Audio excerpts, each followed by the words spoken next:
From Northern Avenue in Yerevan, this is CivilNet's Daily News Digest. I'm Paul Chadurjan. And I'm Maria Titizian. Here are the top stories for Wednesday, November 13th. Caught in the crossfire, Armenians in Syria deal with another tragic blow. And gross violation of the law. One parliament member says he's been denied the right to visit jailed activists. Plus, out with the old? What should be done with the old and iconic air terminal? Later, find out where scientists are digging up artifacts from 3,000 years ago. As the war in Syria rages on, the Armenian community there continues to confront one tragedy after another. A 6-year-old Armenian boy was killed in a mortar blast in Damascus on Monday. The explosion occurred near Bab Shakri, where the St. Sarkis Armenian Apostolic Church and the Holy Translators Armenian School are located. The blast occurred as children were leaving the school. Official Syrian media reports at least 5 school children were killed in the blast and many others injured, including several Armenian children. The little boy's name was Hovannes Atoganyan. The Holy Translators Armenian School will be closed for 3 days to grieve for Hovannes and has declared 1 day of official mourning. We extend our condolences to the family and community in Damascus. Meanwhile, the World Health Organization says 13 kids have been infected with polio in Syria. This recent outbreak was first detected last week in Derzor. The strain identified hasn't been detected in Syria since 1999, and it's being linked to a strain of the virus that originated in Pakistan. The United Nations says more than 1.5 million children in Syria need to be vaccinated in the next few months. The populations in the region neighboring Syria, including Europe, are at risk because of the outbreak. The disease is highly contagious and can cause paralysis, breathing problems, and in severe cases can lead to death.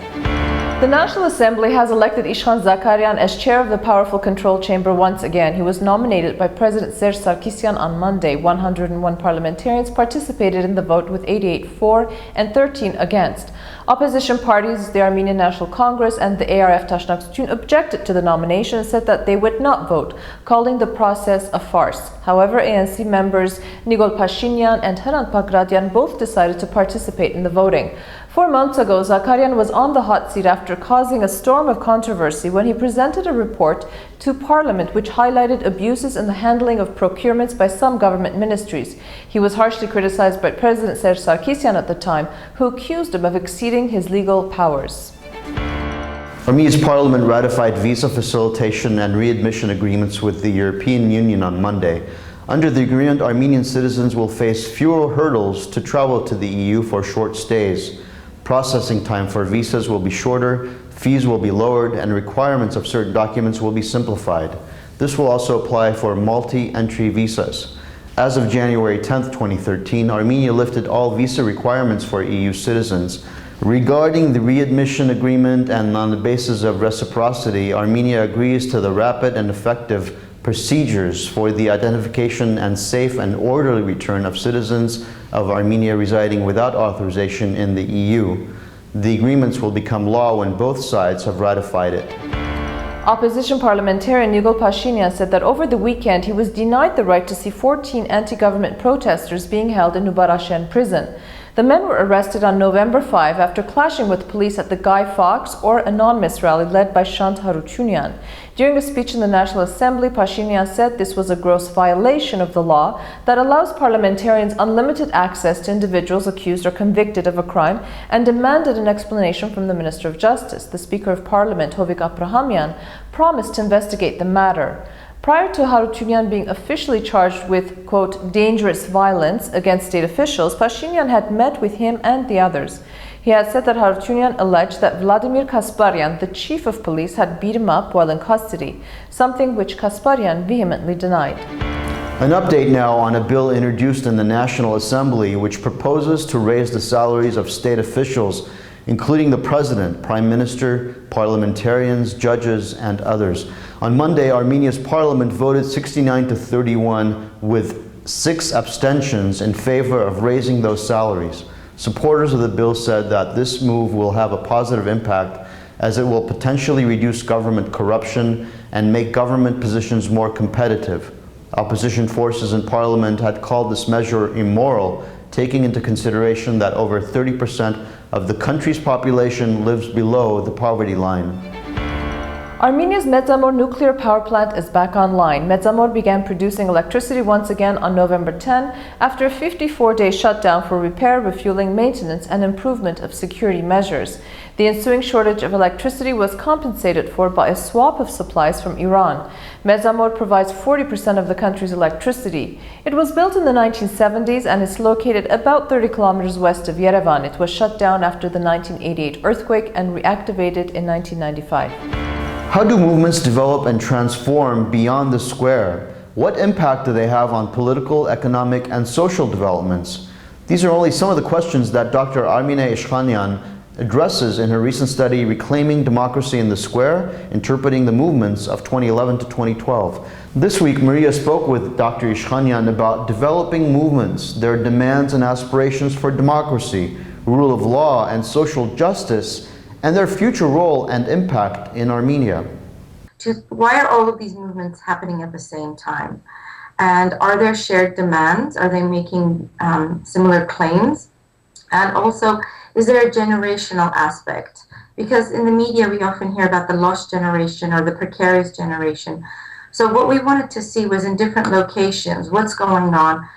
And because I've done a lot of work in Armenia, a lot of research since 1996, I wanted to include Armenia in our analysis of the wider global movements. You can watch Maria's entire interview by following the link on your screen or going to civilnet.am. The fate of the iconic old terminal at Zvartnots Airport has been up for debate since airport management indicated it should be demolished and said it wasn't structurally safe. On Monday, the Armenian Public Council took up the issue and voted 84 to 2 against, tearing it down. The council plans to follow up on its vote by asking airport management what it would take to fortify the structure and to include it in the list of cultural monuments that need to be preserved. We recently reported about plans to open a Moscow State University campus in Yerevan. This week, those plans were on the table as Armenia's Minister of Education and Science, Armen Ashotyan, met with his Russian counterpart, Dmitry Livanov. Minister Ashotyan is in Moscow on an official visit. The idea of putting a Moscow State University campus was announced during the 15th session of the Armenian-Russian Intergovernmental Commission on Economic Cooperation, which took place on October 1st. Livanov and Ashotyan are following up on these plans. There's also word now that there are plans to open a Russian high school in Yerevan and the possibility of teaching Armenian in schools in Russia with a high percentage of Armenians. The exchange rate is up on your screen as we take a look at your forecast. It'll be cloudy in Yerevan today with a high of 14. Gyumri is expecting rain with a high of 7. Rain also in the forecast for Stepanakert with a high of 12. And our travel forecast takes us to the 50,000 strong Armenian community of Detroit, home of the late Alex Manukyan, and pop icon Madonna, whose song Live to Tell is what you've been listening to. Would you ever think of putting Alex Manukyan and Madonna in the same sentence on a newscast? Probably not, but here it's possible.